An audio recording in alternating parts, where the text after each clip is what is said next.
it. Yes, okay, I guess we will start. Yes, Yeah. thank you so much, everyone, for joining us today. I hope that you're all well and safe. And I am Tony from Art Gallery. Nice to meet you all if you have not known me already. And I am the curator of Mancapat exhibition, an expression of life through the art of Batik Tenun Gedok that is happening right now at Stamford Art Center at Waterloo Street in Singapore. And the show is going to be around until 12th of December. So, and this exhibition is co-organized by Art Gallery and Sekarang Foundation and is supported by National Arts Council in Singapore, the Embassy of the Republic of Indonesia in Singapore, as well as Bank Indonesia. And for this session, it is also supported by Maybank Indonesia. So as part of the exhibition, a lot of people ask, where is TUBAN? What is there in TUBAN? And what are the different TUBAN textiles? So we have our collaborator, Yayasan Sekar Kawung, and Mbak Kiki, our Chandra Priya Susilo, will be leading us into our introduction or a virtual trip to TUBAN itself, so we can find out more about the landscape, the people, and the textiles. So I would like to invite my good friend Mbak Kiki to kickstart the session. Thank you, Mas Tony. Welcome, everyone. Thank you very much for coming to this session. It's a very informal session where we will be telling you a bit about what there is in TUBAN and a bit of the history of the textiles here. So, Mas Tony, may I share my screen? Yeah. Oh, by the way, I'm Chandra Kirana Kiki from Sekar Kawung Foundation. And the reason we're in this collaboration is because we have a program in TUBAN to empower the weaving community there so that they can revitalize the culture and develop good livelihoods from the Tenun and the Batik Gedok. So I'll tell you a bit about the history of TUBAN here. Yeah. So the history of textiles in TUBAN is a very, very old. Can you see the is a very, very old tradition. If you go into textbooks, etc., you can find that even in the 8th century all the way through the 15th century, the textile culture in this area was thriving. And even in the 10th century, they were exporting cotton and also safflower as a natural dye as far as India. So there was, as far as China, they had a lot of China junks coming to this seaport. It was an important maritime Silk Road seaport in its heyday, TUBAN. As long ago as 1225, for example, Zhao Ragu mentioned TUBAN that it existed long before Majapahit, actually. So this is how old the city is and the textiles are. And it's very amazing that the textile culture in this area still continues almost probably the same as it did in those days. So whereabouts is it? It's this little spot here, TUBAN. It's on the north coast of Java, about there. It's a very small seaport now, but in the old days it was a very big one. After Majapahit, the seaport was moved to Lasem, a city further up the coast here. So we looked into when you look into the literature about textiles in Tuban, one hallmark is Rens Heringa's research and dissertation, PhD dissertation in 76, when she visited this area and found that they had a full range of textiles with woven patterning, as well as the only batik still made on hand-woven cloth and locally planted cotton. Now that still happens today. At the time, a very interesting legend really was very strongly alive still in the community. It was a legend called Nini Tawa. Now, Nini Tawa is about an old lady who lives on the moon, but she originates from Tuban, and she's the protector of weavers in Tuban. I'll be showing a very short video. It's subtitled in Indonesian about her.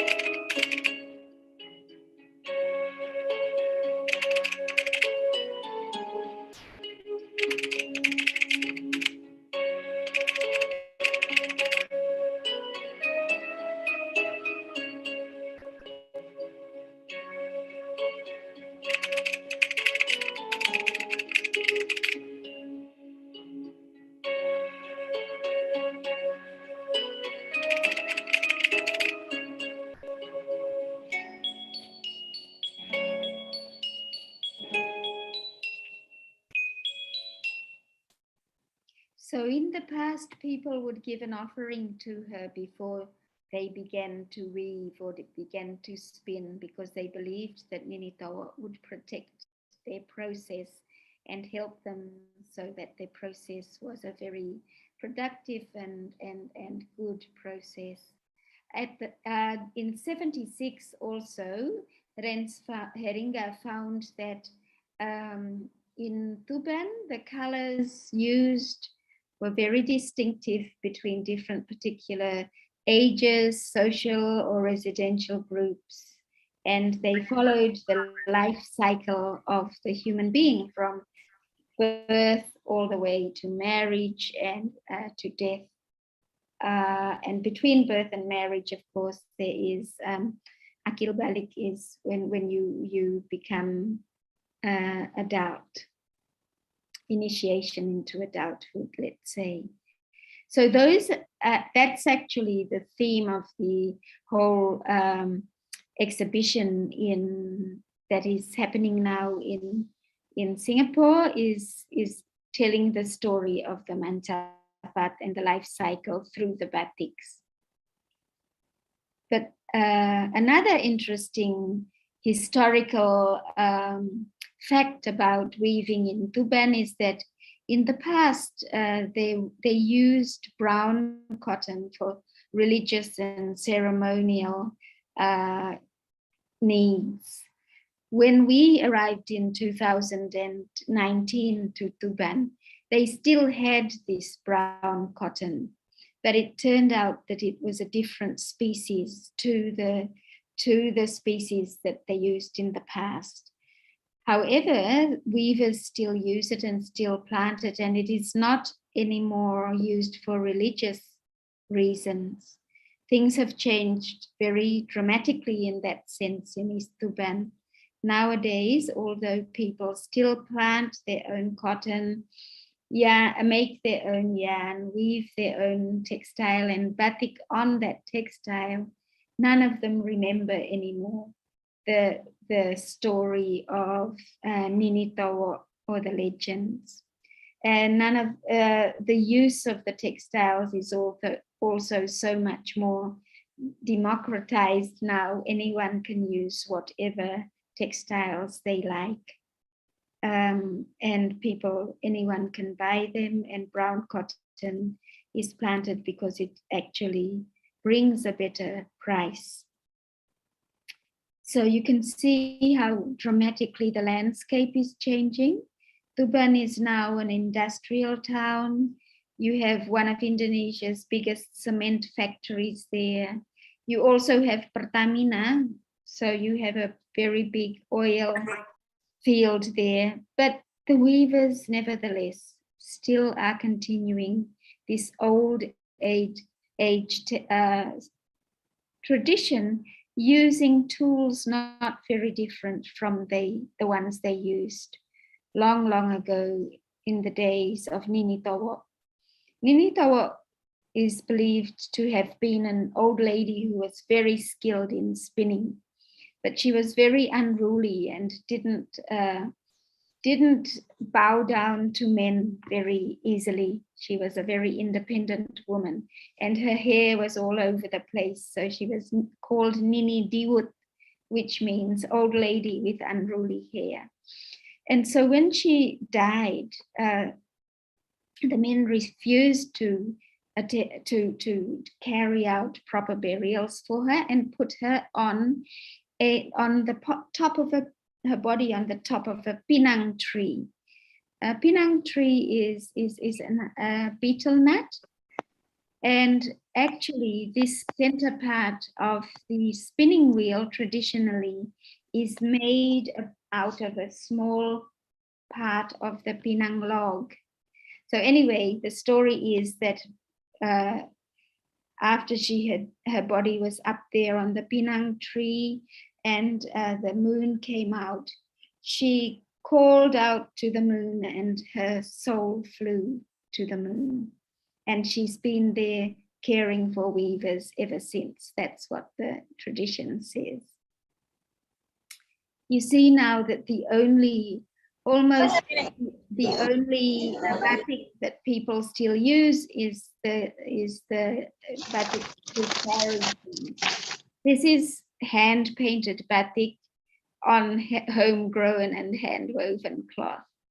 So they still use this, but the batik for the sarong is only used on very special occasions. And you can also see that now the dress has changed very much. So, but we can still see from the elders how the cotton seed is transformed into cloth. This is a very short video of a very old lady teaching us how that is done. And also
So, oh. So you see there that that old lady, she still had a cloth, a sarung, batik that she was wearing, that she had made herself, and it was a very special kind of batik. It's a batik made on a checkered piece of cloth, because they need to make sure that all of the dots are in very straight geometric. It's called tutul 16. There's 16 dots in every bit there. Create first a special hand woven cloth that has very fine checks on it. Almost it looks like the paper that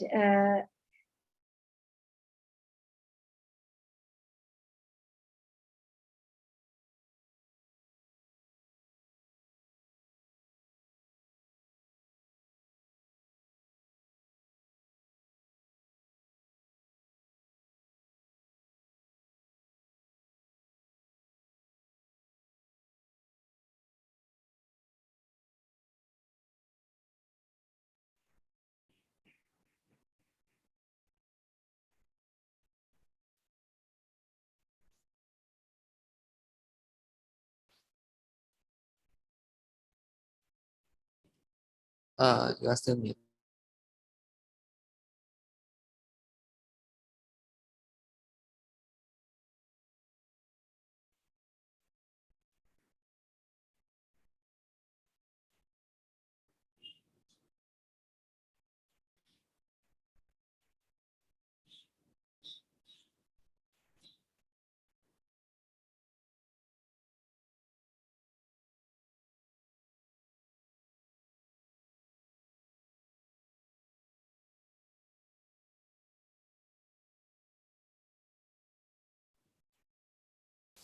Mbak Kiki?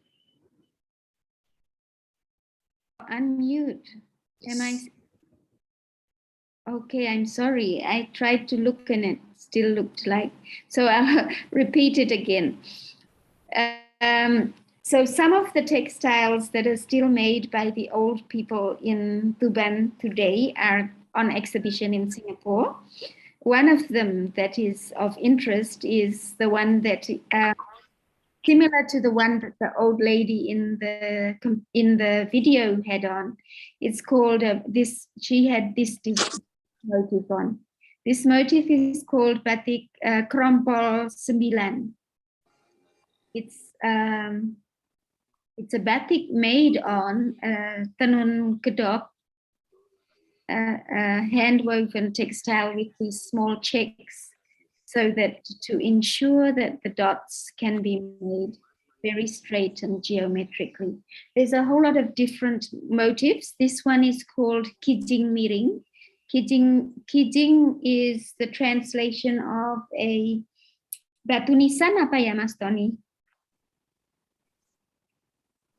Tombstone? Tombstone, yeah. So it's a miring. Miring is a Slanted. planted tombstone. We don't know yet why that is called that, but this one is called Krompol 9, and there's also many other designs you can see.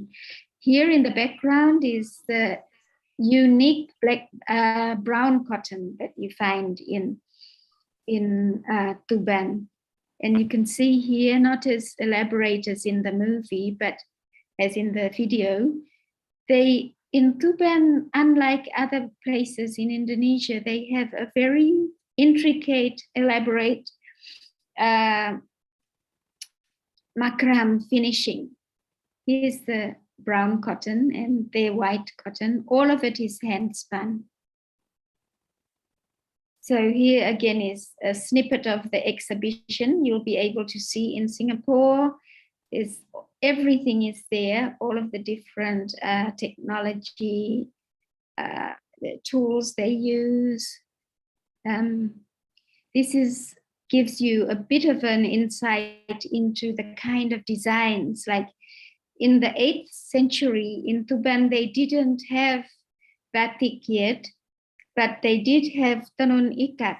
And to this day, you can still find some of the tenun ikat, although the ikat is very different from any of the ikat in East Nusa Tenggara. The ikat is only used to create these little, very fine lines. This motif is a combination of, it's a lurik, but it has dom sumalap. Dom sumalap means glittering needles. So it has glittering needles all through it. So they initially decorated their cloth with this technique.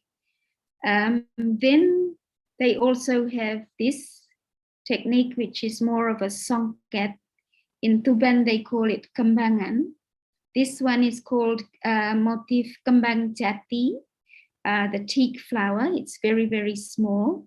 And this is made from a combination of their white and their black, brown cloth. And it's a songket technique, a supplementary weft technique. Here you have a batik. So batik came later, and they have very unique batik. It's very different from other batik in Java, and also quite different from a lot of the other batiks in the northern coast, the Pesisir, although there are similarities, but the biggest difference, of course, is in the range of colors. They go from white to red to and blue, and then dark brown. You'll see that circle of colors in the Mancapat, and maybe Mas Tony can later help to illustrate a bit further the Mancapat after we do this. This is more, you see here in the background, there's in the color red, the motif is very much like other Pesisir, other North Coast batiks of flora and fauna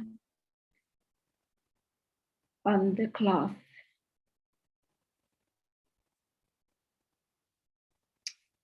And here are the art pieces created by contemporary artists using some of the Tuban cloth. Unfortunately, we can't give you a close-up of the design, the original batik on this one. This is batik gringsing tutul, gringsing tutul. So it's a gringsing with dots, and it symbolizes the relationship between the human being and the 4 spiritual brothers that it has, that accompanies it throughout, that a human being is accompanied throughout its life. And here we have Maria Gozali, one of our artists. She's it's her take of all of the circles of life in embroidery on this cloth. And here she's done it on tenun seser. Tenun seser is very, it's tipis, it's thin, and the weave is quite coarse. It's a bit like a pashmina weave, but it's made in cotton. And in Tuban, they still produce that. It's usually traditionally used by nursing mothers to cover their breast. And here she's done an embroidery about the Ninitowo. And here's from Agi, one of the other designers, artists. You can go and see it, hopefully, in Stanford. But if not, we will try to put up a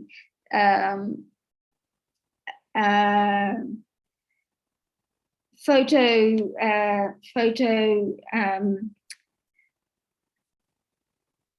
what would you say? A photo magazine on for all of you to be able to see.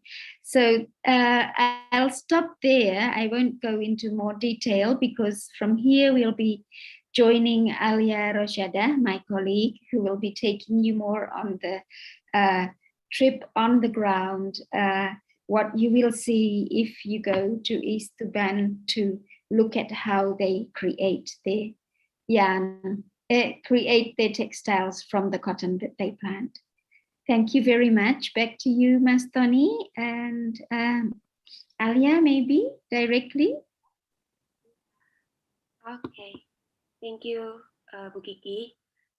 So, first of all, let me introduce myself. My name is Alia. This time I will tell you about the textile culture of Tuban people.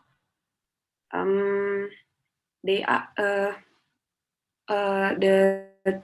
ini pakai bahasa Indonesia nggak apa-apa kan ya? Ale mau buka kamera atau? Aku nggak bisa buka kamera karena wifi-nya lemot banget. Okay, not a problem. Apologize everyone. We are unable to see Alia on camera today because the unstable connections. But yes, I will try to help in the translation. Yes, Alia boleh, silakan. Oke, makasih Mas Tani. Ya, jadi masyarakat Tuban ini kan mereka adalah maestro tekstil yang menguasai pengolahan kain mulai dari menanamnya di ladang sampai jadi kain gitu. Mungkin pertama saya bakalan menampilkan sebuah video tentang Festival Payung. Jadi Festival Payung ini ada sebuah acara di Solo, Indonesia.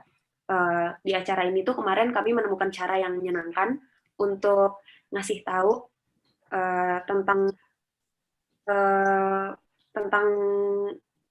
proses menenun di Tuban ini gitu. Jadi kami membuat satu pouch dari tenun seser Diki yang menyulamnya, dan dari situ kita menemukan sebuah cara yang menyenangkan untuk ngasih tahu ke orang-orang mengenai kebudayaan menenun di Tuban. Sebentar ya. Alright. So yes, Alia was fascinated by the people there who are like the textile maestro who actually did the whole textiles from the field all the way to the textile itself. And I will begin with a video from an umbrella festival that is happening this weekend in Solo, in which they want to portray the idea of the process of this textile making. So they found a fun way to introduce this by having pouch from the Cesar weave cloth, and then yeah, they're gonna show you what they did in the festival.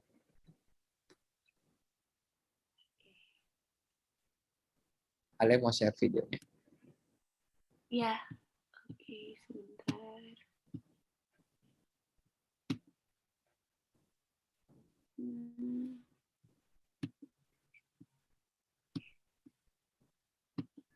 Sulaman berbagai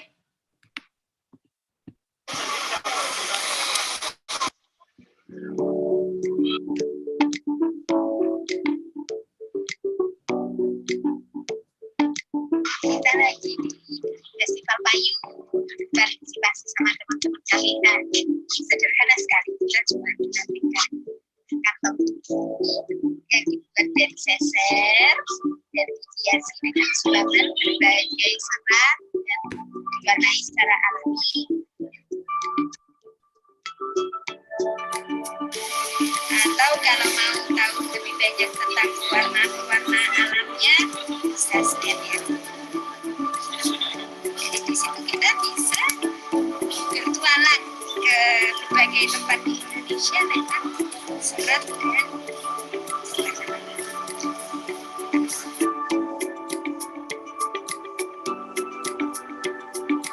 bisa menelusuri kapas ini sejak dari masih kuku. Jadi kuku itu adalah benihnya biji-biji kapas yang lucu ini, sejak itu sampai dia menjadi kain yang indah di tangannya para penenun.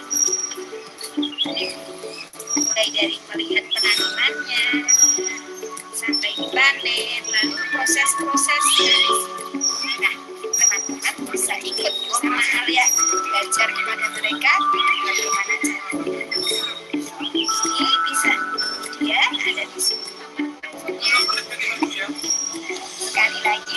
Dan di sini juga penjelasan lebih lengkapnya.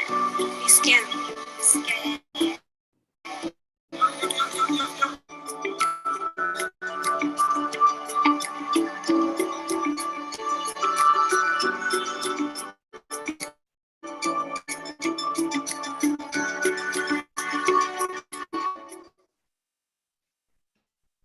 Oke. Jadi seperti yang tadi udah ada di video, bahwa kita akhirnya menemukan cara untuk ngasih tahu ke orang-orang tentang budaya menenun di Tuban yang dengan cara yang menyenangkan gitu. Dari satu kantong seser, yang kemudian seser itu disulam sama benang-benang, yang benang-benang tersebut juga punya cerita di balik kebudayaan yang unik gitu. Aku share screen ya. Yes. Nah, jadi dari pouch itu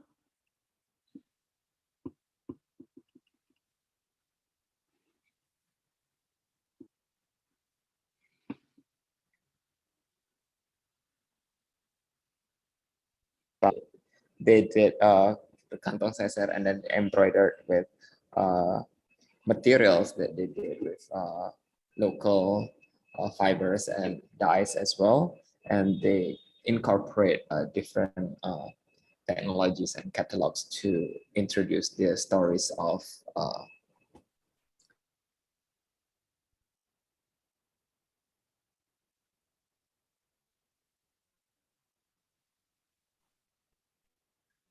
Ale, you can proceed. Oke, ya. Jadi dari seser itu kan tadi kita kasih barcode ya. Ketika orang nge-scan barcode-nya, nanti mereka bisa lihat bahwa yang gumpal-gumpal ini tuh benang dari kepompong Ngengat Sutra Atakus. Ngengat ini senang hidup di hutan yang masih asri gitu. Terus benang dari kepompong Ngengat Sutra Atakus ini juga diwarnainya dengan pewarna alam, yang mana warna alam itu biru dapatnya dari indigo, merah dapatnya dari secang, terus ada kuning dapatnya dari tegeran, terus ungu didapat dari indigo campur secang, kemudian ada warna hijau juga didapatnya dari daun indigo campur tegeran. Dan itu ngengatnya ada dari Jogja. Kepompongnya tuh masih ditemukan banyak di kepompong Ngengat Sutra Atakusnya itu masih ditemukan banyak di Wonosari, Yogyakarta. Terus ada rajutan bunga juga yang dia dibuatnya dari serat sisal, yang mana serat sisal itu tumbuh liar di lereng sisi bayangan hujan Gunung Agung Bali gitu. Warnanya pun juga diwarnai dari warna-warna alam. Kayak birunya dari telang, terus kuningnya dari kenikir, bunga marigold, terus merahnya ada dari bunga rosella, dan coklatnya ada dari mahoni. Kain tenunnya seperti yang tadi udah disampaikan bahwa dia kain tenun Sorry, dari... ntar Ale. Yang kuning apa ya? Biru dari kenikir. telang, kuning kenikir, terus Kuning dari kenikir, bunga marigold, merah ungu mudanya dari rosella, ungunya dari indigo campur secang. Okay, ntar. So after you scan the barcode,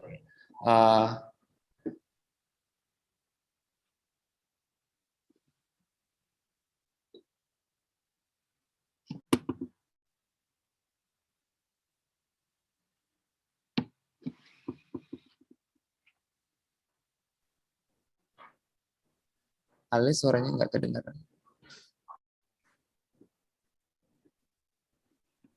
Yes. Hello.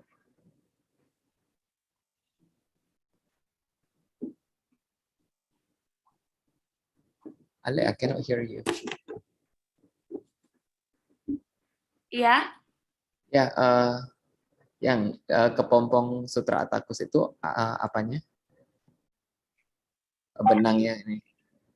Kepompongnya ini ngengat kayak kupu-kupu gitu, kupu-kupu atakus, terus kepompongnya dijadiin benang. Okay, so uh, how do I translate this?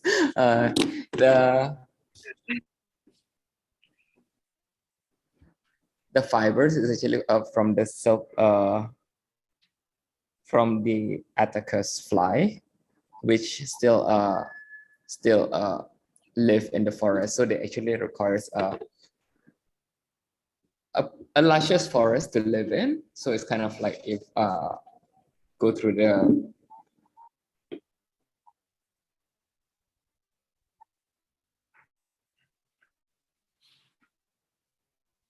wisdom on local produce that there is that we have to preserve, and these forests are still available in Wonosari area in Yogyakarta, and they did the fiber and they dyed it in natural dyes as well, in which they got the blue color from indigo, the red from secang, which is a sapan wood, the yellow from tegeran, which is Javanensis kudernesia tree bark, and the purple color is from the indigo, or rather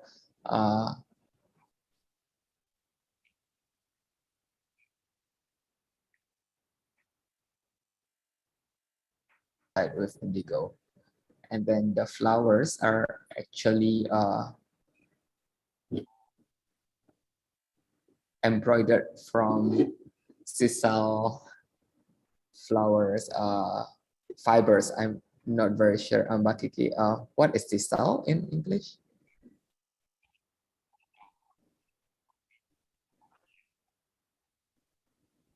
Sisal is Agave sisalana. It grows in very dry areas. Like TUBAN, actually, it could grow very well in TUBAN. Yeah. And they actually found this sisal at the site of the Agung Mountain, like one of the biggest mountain in Bali. It's like very fascinating as well, because like one side of it is like super dry and the other side is like very luscious. So on the dry side they have this sisal flowers, and they dyed it with blue with the butterfly pea flower, and yellow with the marigold, and pink color with rosella flowers, and brown with mahogany. And yeah, so these are all done for the pouch itself is made from fibers from the cotton that the maestro actually planted themselves, harvested, spin it, yarn it, and weave it. Oke, Ali, bisa dilanjutkan. Nah, kalau dari pouchnya sendiri kan itu dari tenun seser dari kapas yang ditanam, diolah menjadi benang dan ditenun oleh para maestro tenun di Tuban. Nah, itu juga prosesnya beda sendiri, prosesnya panjang juga. Ini aku share.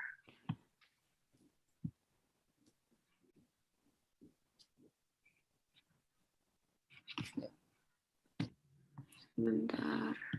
Ale is going to share the process of making the seser cloth. So.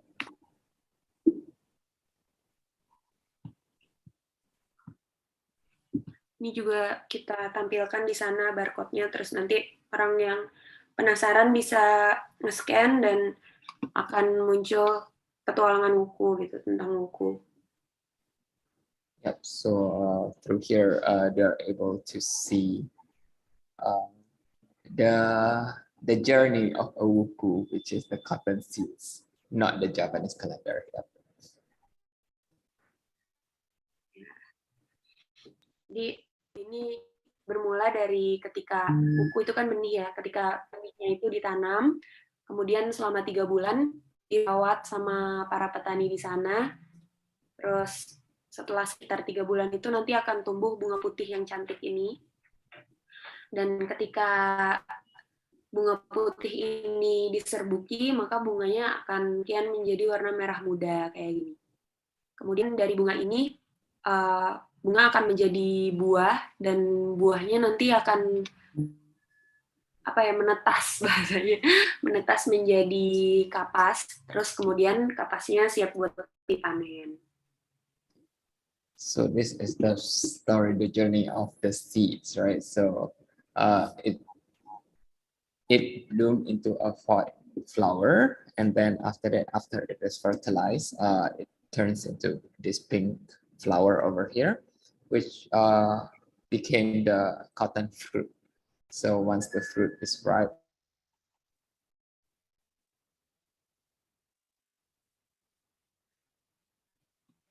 harvested.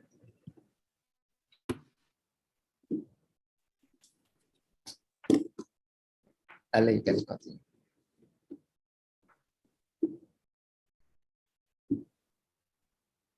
Ya, oke. Terus kemudian setelah ya bisa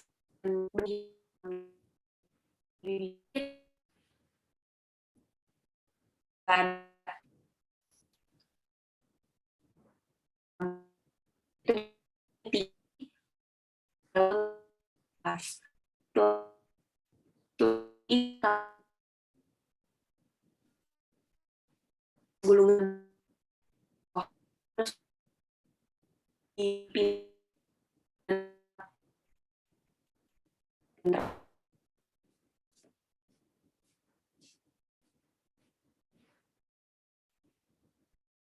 Sorry.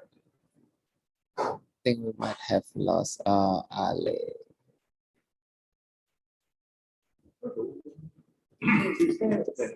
Do I understand it? Yes, apologize for the technical difficulties.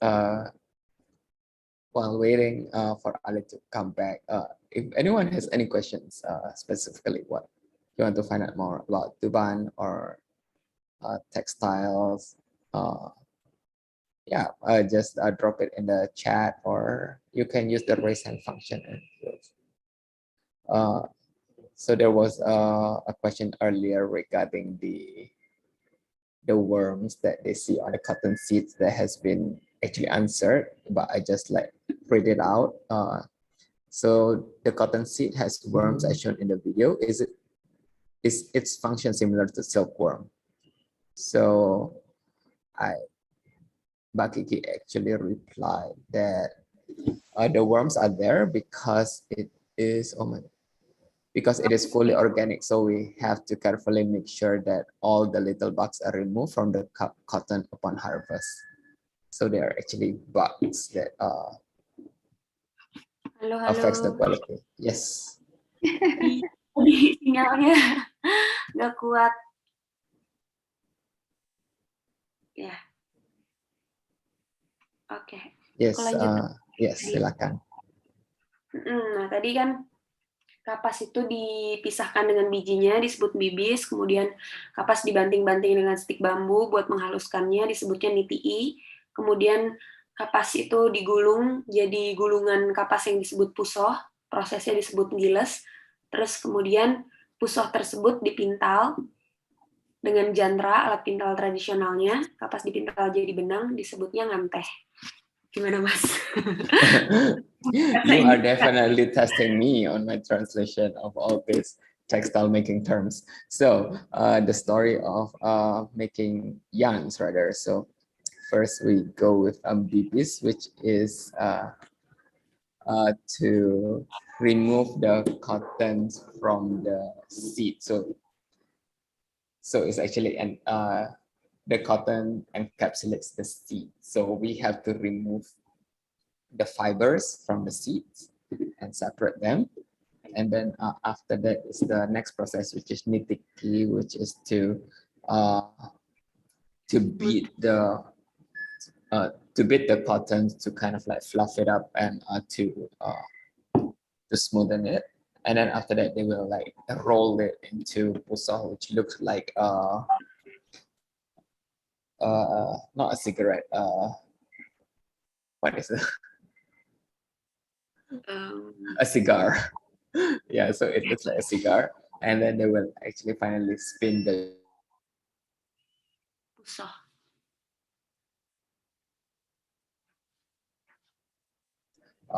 wheel that you roll, and then you create that, and you produce that yarn. Okay, so I guess that's the first row there. Ya, terus kemudian setelah benang jadi pun nggak bisa langsung ditenun gitu. Benang jadi pun proses pengolahannya masih panjang, masih harus dilikasi, terus disikat dengan direbus dan direndam dengan air yang ada nasinya, terus kemudian disikati, setelah disikati diulur, setelah diulur terus dipani, dan semua proses itu tuh mungkin terlihatnya mudah, tapi ketika aku datang langsung ke sana dan mencoba langsung gitu, wah itu ternyata kompleks dan mereka tuh jenius banget gitu, masih bisa mengingat dan bisa mengerti itu gitu.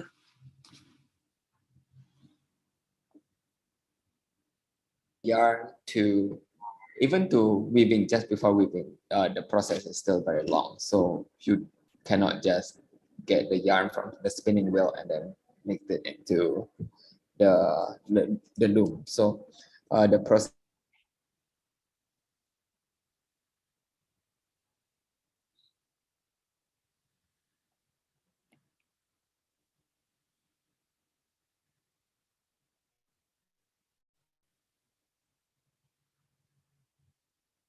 they have to nyegoni, in which they boil and then they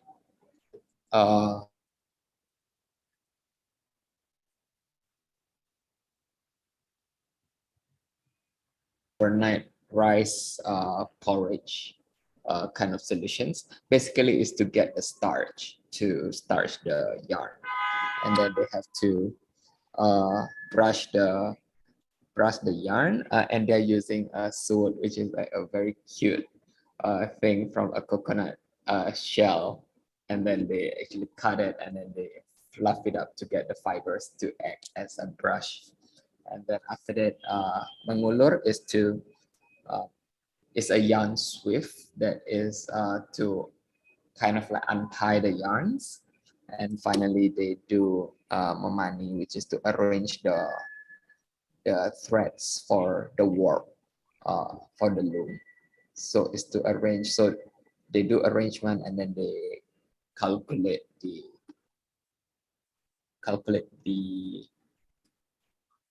position of the yarns in which you want to appear on the warp.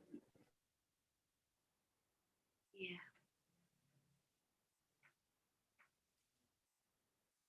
Alia was there. It's super complex, and Alia was so amazed that how that it was like so ingenious that people can remember like all these different steps and to do it like a day-to-day thing. Yeah, so it's very fascinating to her. Iya. Oke.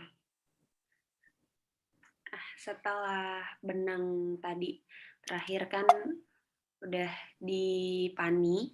Setelah dipani, kemudian benang dimasukin ke suri. Suri itu kayak sisir yang menentukan apakah tenun itu akan menjadi jarang-jarang ataukah tenun itu akan menjadi padat gitu. Semakin jarang jumlah sisir surinya tuh, jumlah sisir pada surinya tuh, maka dia akan jadi jarang kayak seser. Terus kalau misalnya dia padat, maka dia akan jadi tenun gedok yang tipikalnya tuh dia padat dan tebal gitu.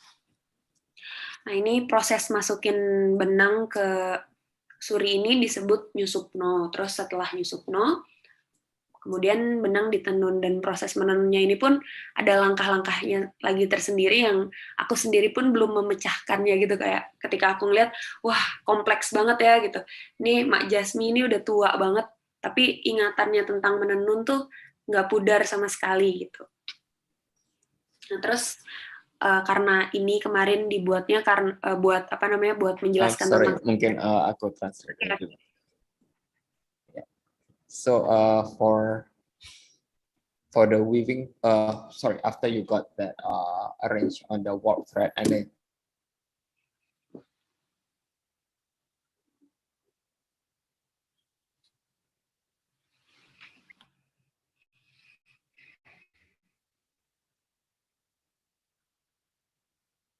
determine like how tight is your cloth in the end. So if it is like big, it become the kain tenun seser, or if it is very tight together, you will get the tighter and the much stiffer cloth, like most weave. So, and that is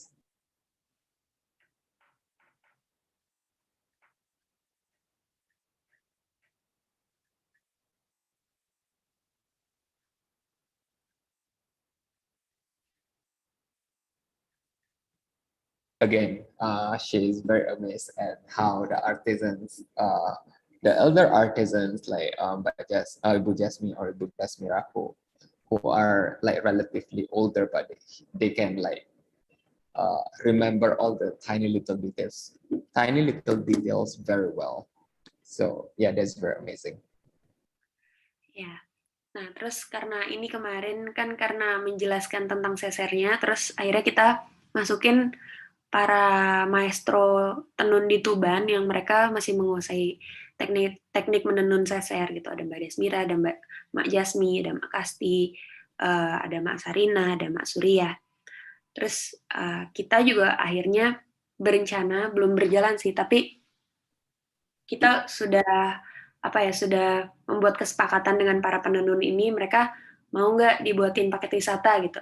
Nah akhirnya ya udah kita merancang sendiri paket wisatanya bareng para penenun ini, dan jadilah paket wisata petualangan wuku ini, dimana ketika kamu mengikuti paket wisata ini, kamu bakalan bisa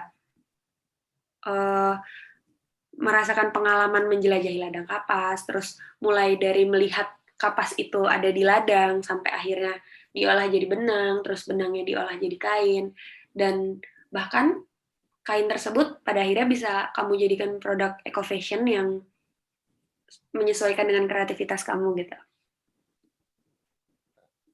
So yeah, so this is like paying an homage to artisans that are there. So we put there, we put photos as to put faces to their name, as often artisans, you don't know who are the people behind the textiles. So we put their pictures next to their name to let people know as well and to celebrate them. And with that experience that they gather, they collaborated with the local artisans themselves, the weavers, to come up with a tour, a trip, based on the adventure of a cotton seeds, right? So you will be able to see all the cotton trees in the cotton fields and how it's being processed into yarns, maybe wove it into a piece of cloth, and then yeah, basically for people to learn about the textile itself, and maybe if you're inspired to create eco-fashion products from these textiles as well. Ya, menurutku yang menariknya sih memang karena itu masyarakat sendiri gitu yang nanti akan menyambut para tamu, yang mereka bakal bercerita tentang budaya mereka sendiri, dan seperti membawa pasar langsung ke sumbernya nih, langsung ke para maestronya gitu. So what I find interesting that yeah, because the maestro themselves who are the one who will be welcoming visitors and talk about their crafts, their daily lives. So it will be a very different experience for the visitors. Ya, jadi bagi teman-teman yang tertarik atau mau tahu lebih lanjut tentang budaya menenun di Tuban, teman-teman bisa hubungi juga. Di sini udah ada nomor teleponnya, udah ada website, dan udah ada Instagramnya Sekar Kaung. Nanti bisa main ke Tuban dan ikut petualangan wuku. So if you're interested, unfortunately borders is not open yet. So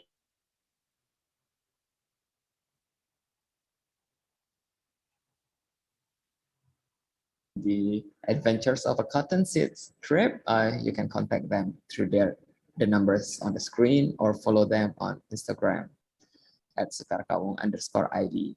And for those who are not yet in Indonesia,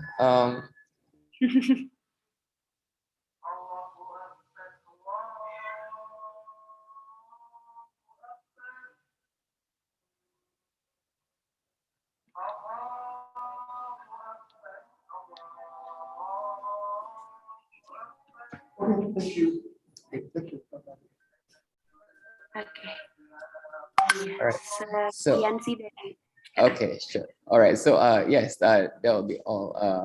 Yes, so we have learned about the history of TUBAN itself and the adventure of cotton seeds and what you can see. Probably to kind of like give you a taste of what TUBAN is like. And before I actually close off the sessions, if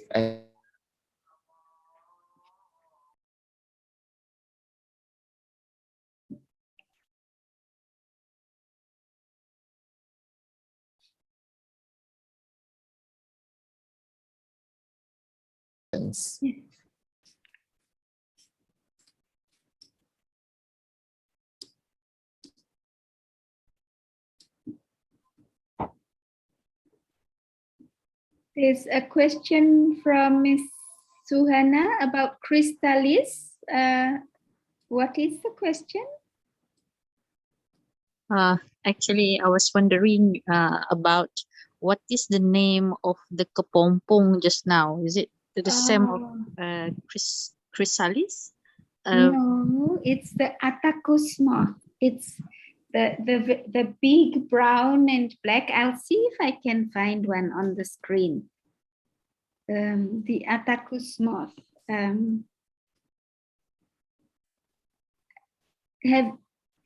That's kupu gajah.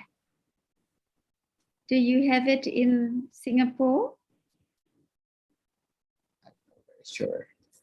Kupu gajah, it's a very big moth like this, and it's brown, black and yellow. It has two very big yellow dots and it looks like the eyes.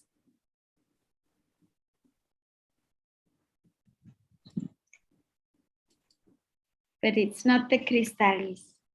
Okay. Thank you. Yeah, you're welcome.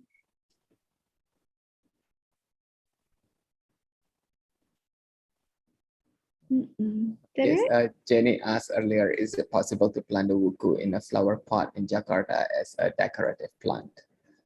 Yes. Yes.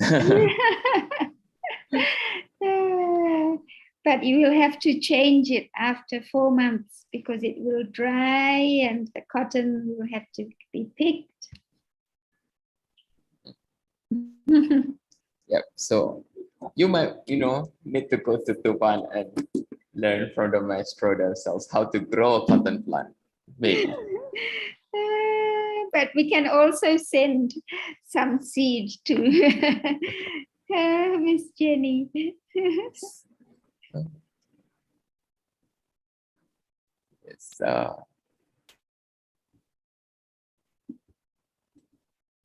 Yes. Is there any final questions before we close out the session? Yes, of course. Let's visit TUBAN. Yes, sorry. Probably, Kiki, if you have any final messages to close off the questions. Sorry, to close off the session.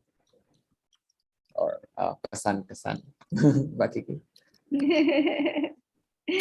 Yes, kesan-kesan. Well, thank you very much for all friends who have attended this session. It would be a much better pleasure to be able to take you around in TUBAN itself when things are already much better. Also, we hope to be able to have more exhibitions maybe in Singapore when times are better, so that we can have a much more vibrant and interactive process with all of you in Singapore, tapi juga for all of our friends here in Indonesia who have participated.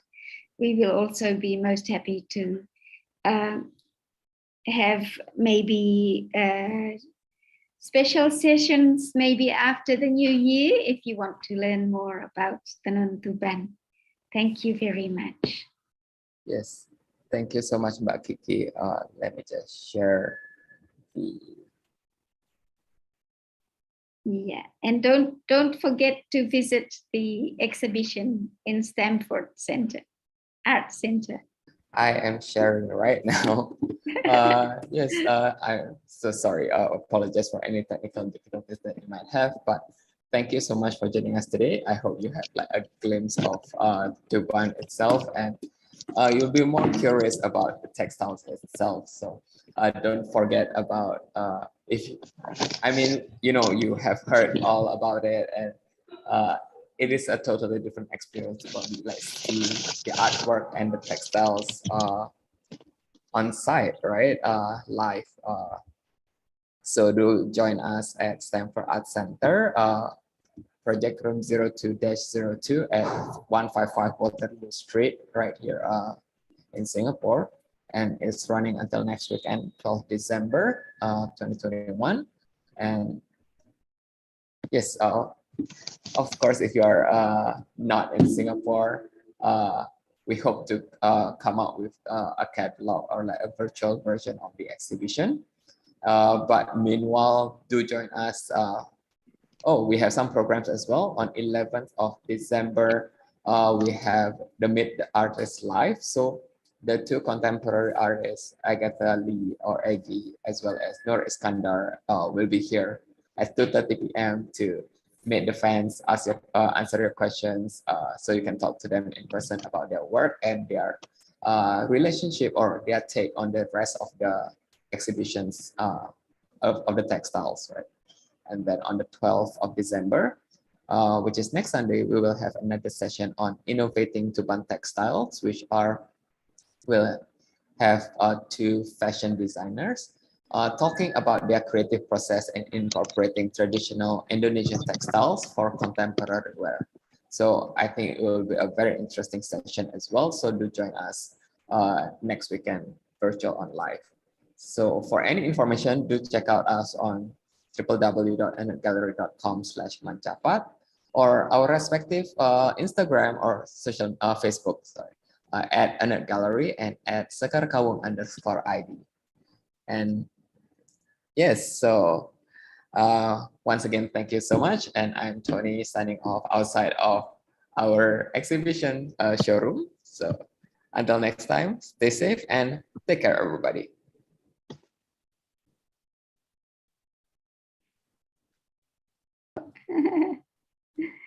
Aduh. And we can start the recording.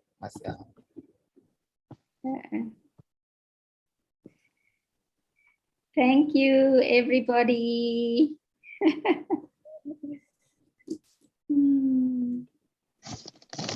Mbak Kiki ada beberapa request ini untuk minta brosur, boleh tak forward? Iya, itu aku tadi kepingin share QR code-nya tapi lupa, nggak tahu caranya. Oke. Mbak Kiki sukses Jangan lupa ya. QR code-nya. Barcode-nya bisa ditampilin mungkin.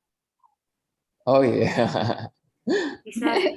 Atau dikirim linknya aku tadi.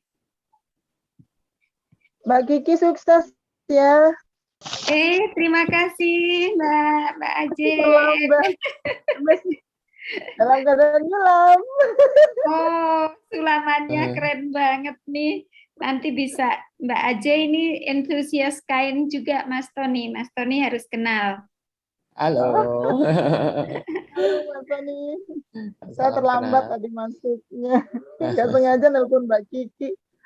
Mau nanyain kapan ke TUBAN. Ternyata malah lagi Zoom. Jadi Iya. kapan nih Mbak Kiki? Kapan mau sowan ke TUBAN nih Mbak Kiki? Mungkin tahun baru nanti Mbak. Oh, nggih, kita tunggu. Dengan senang hati. Nanti ketemu deh di sana. Kita Iya. kolaborasi antara tenun dan sulam ya. Iya. Mbak Kiki, kalau saya mau beli kain tenun-tenunnya itu di mana ya Mbak Kiki? Kalau mau lihat atau gimana ya? Maksudnya sebelum, kalau ke tahun baru kan nanti masih 1 bulan. Tapi nggak apa-apa sih ya. Nanti bisa saya share. Mungkin kita bisa lanjutin call sendiri aja kali, karena ini streamingnya pakai KBRI soalnya masih.